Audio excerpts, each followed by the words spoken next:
Hello and welcome to the Tricking Odyssey.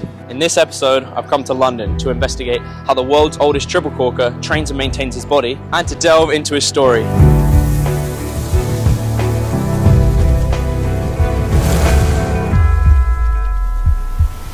If you've already seen the first episode, you'll know that I'm traveling the world to find out how people train and live, with the goal to make great videos and improve my tricks. So what are we waiting for? And let's get on with it. My name is Matteo. I'm from Italy. Everyone called me as Matteo Di Cara, which is not my real surname. Just because when I did the dub, I had the D on my surname.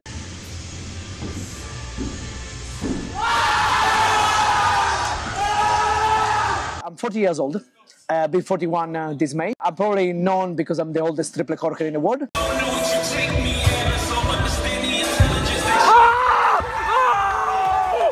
So, big props for that. Yeah, people know me for my probably car full swing because I use it like a bitch.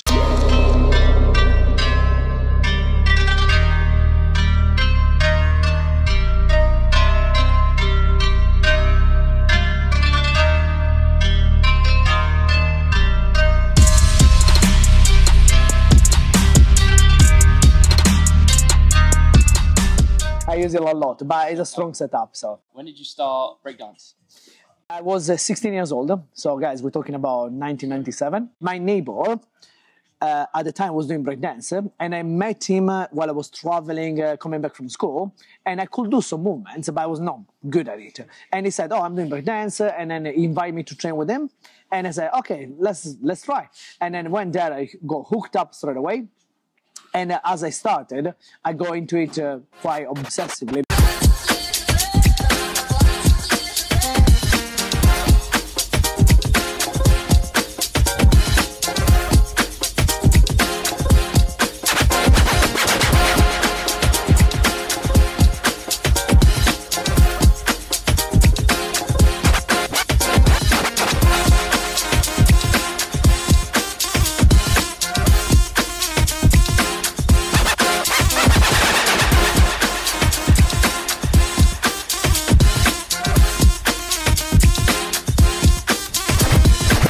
I started to train almost every day to try to improve and get better at what I was doing, but I had a limit, which was a broken wrist.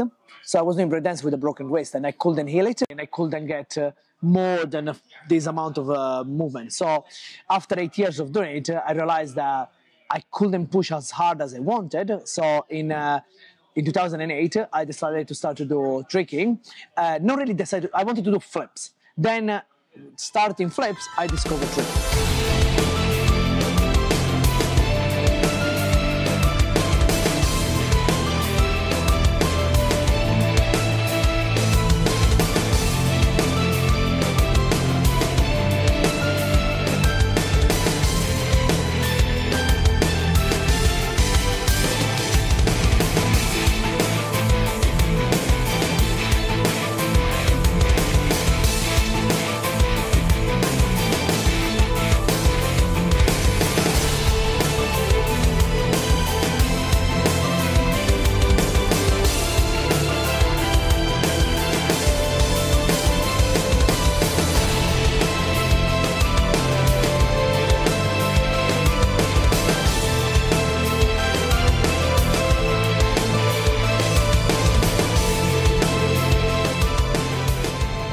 In the grass and sun. We had the luxury to use the gym 1.5 hours per week.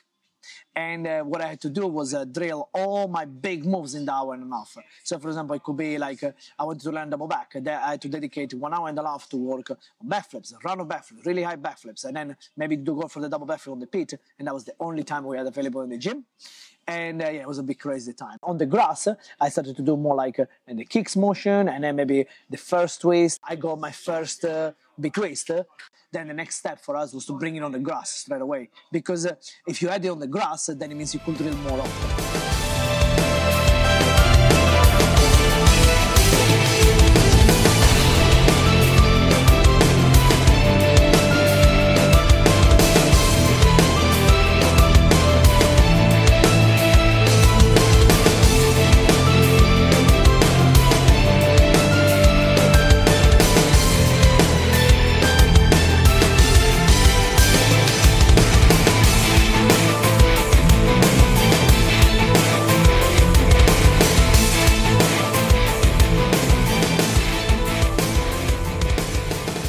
At the time, I didn't have internet because it was, guys, we're talking about 2008.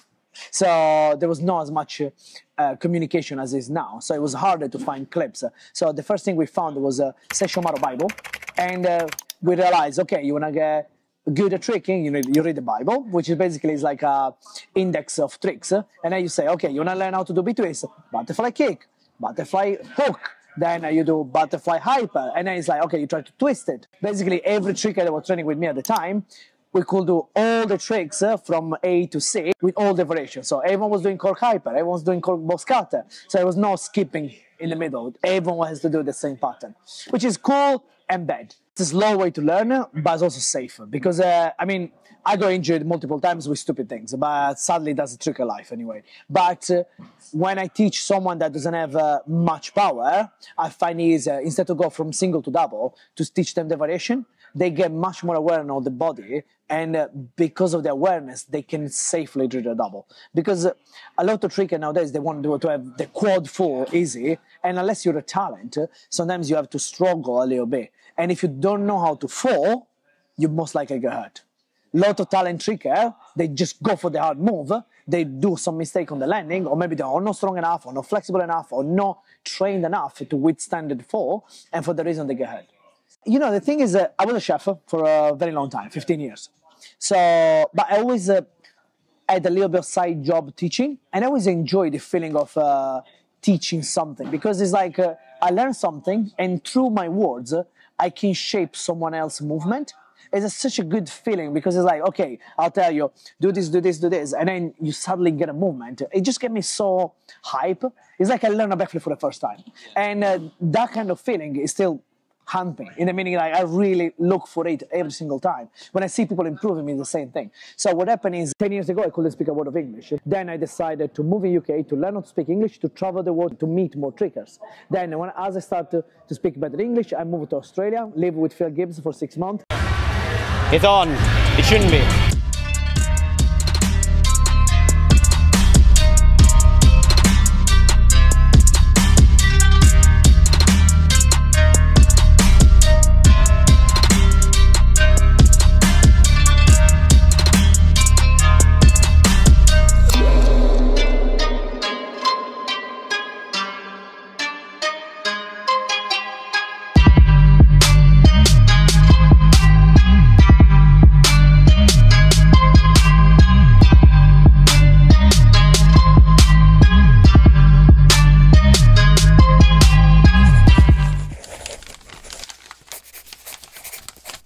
After that, I decided I really wanted to get into training, into teaching.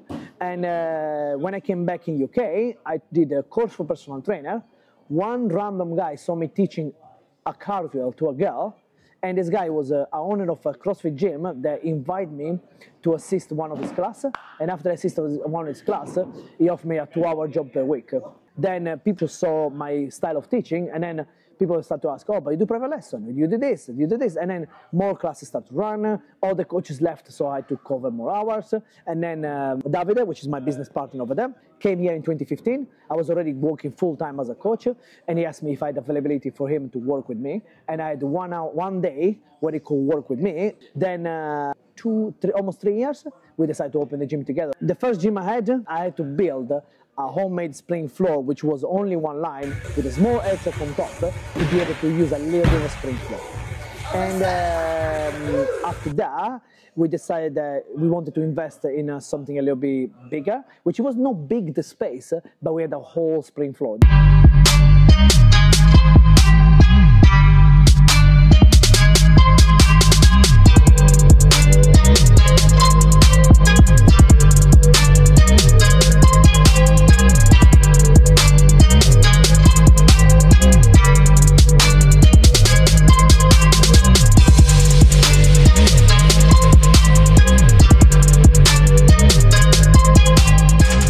That a lot of people get inspired by my age, but you know, for me, I cannot be inspired by my age because I'm my age, you know. So when people tell me, "Oh, you're really good to be 40 years old," it's like I'm never good enough. Yeah. But when I see my students improving, that's the reason why I wanted to open Overgravity, and same for my business partner Davide. Who is the biggest prospect at Overgravity? We have about between 1,500 to 2,000 people per month that come here. But as my student, probably Calvin.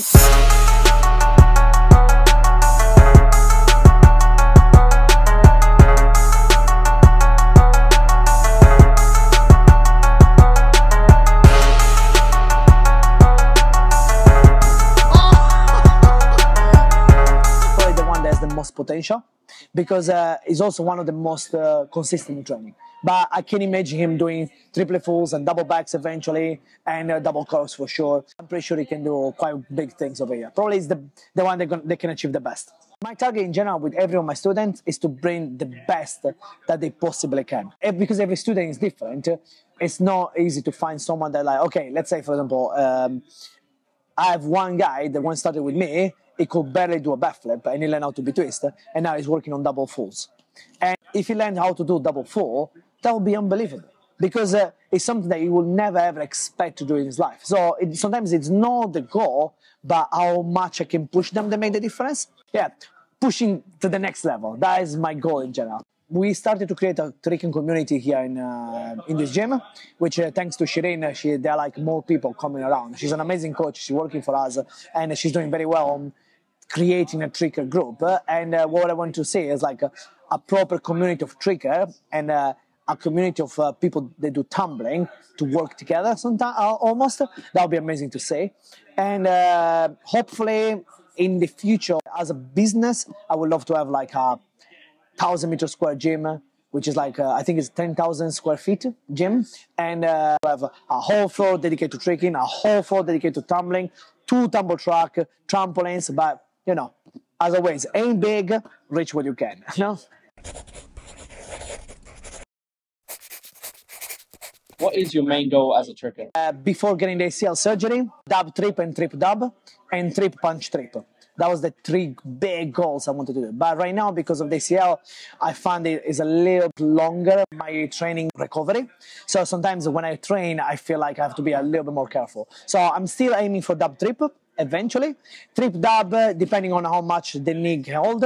And I think what I really want to do this year, if I can, get back quad full on floor and try to get pop full out of it. So it will be like 4-1 at 41. You know, that would be like a really cool thing to do. But it's long shot, but better aim high, you know? I'm not sure how many of you watch anime, which I still do, guys, even if I'm 40 years old. I do a kind of One Punch Man training. 10 kilometers running almost every day. I do squats, deadlifts, push-ups, and I try to do some stretching related to motion. So, for example, I don't aim to have the splits, but I try to get my body to work with the splits. So the conditioning part I do mostly because they help me with the rehab. I do a little bit knees over toes guy rehab, so that because it helped me to keep my knees healthy. And the deadlift and the squat, they keep me stronger. So the running keep me fit, and then the motion and mobility just keep me active for when I do tricking. This gym I train once a week, and I mostly use the air track to drill fun stuff. So sometimes if I feel inspired, I want to do like double backs and full in back outs and feel more comfortable using the air track. I just stay here for 1 or 2 hours and do the stuff here. So I will say right now I drill once here, twice in back turn, and then it can be a third odd session that can be anywhere between here and there, depending on what's my schedule like. Before I was doing 3 sessions in back turn, which was Monday, Wednesday, and Friday in the morning, 10 to 1 p.m. That was my way to go. 3 days a week, 9 to 12 hour session per week. Now, because I'm doing more fitness, then my tricking time is like between 6 and 9 hours. So it's a little bit less than before, but exactly because of the knee need a little bit more time to recover properly. Now we know his story and what his training schedule looks like. Let's take a look around his gym. This is what the outside of the gym looks like. It's located in quite an industrial area. There's a bit of a woodworking place next to it. I know the gyms always look different in person to how they are on camera, but we try and show you guys as much as I can. Let's have a look inside. When you first come in, there's this cool little office space. The main thing that makes this gym different from other tricking gyms is that most of their participants are adults, which means they can set up and run their gym very differently to other gyms. For example, there's a ton of TVs in this gym. I know that if we had this at White Tricks, it would be super distracting, but here they can trust people to not get distracted. And it's actually a really useful training tool. Here's me hitting a double back. Wait for it. Wait for it. There we go. Another thing I noticed about this gym is that they have a ton of equipment. Like, they have about 5 air tracks, which are actually really good, and I really enjoyed using them. So here's a couple tricks from the air track.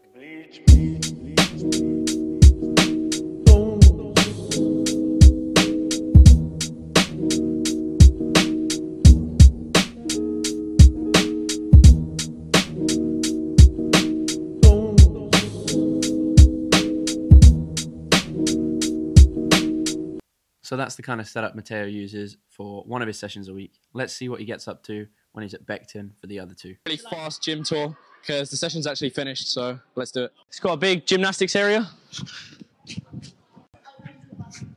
Tumble track to foam pit.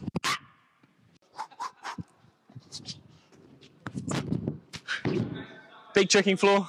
And then over there's a big air track, but it's kind of mid. From what I saw, most of Matteo's sessions seem to go like this. He generally started with a trampoline session to warm up. Next, he hit the tumble track to do some power tricks before heading to the floor to have the main bulk of his session.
Why do you normally train at Beckton rather than here?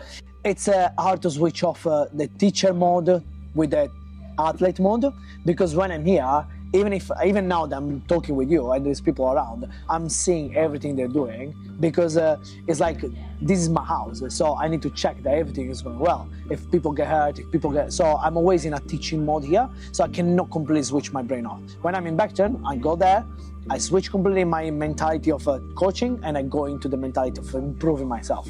So that makes a massive difference. So, because also having like different people to train, maybe other trickers that come there, they want to drill big movements, that helps as well. I believe life is like learning a trick.